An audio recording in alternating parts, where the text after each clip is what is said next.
Chiquitito, pero Sí. peligroso, dirían en mi pueblo. Tiene Claro que sí. tiene muy buen cuerpo el muchacho. Claro que sí, viene este número 8. Vamos a ver si lo quiere acabar. Ya se va a acabar. Y Se lo acabó. terminó y gana. Nayarit. Tercer lugar Nayarit a nivel nacional.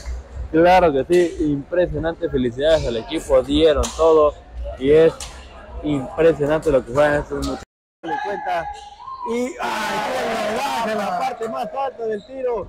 Vamos a ver qué hace el número 8. Se va hasta la cocina. Por parte de Nayarit. Impresionante jugada.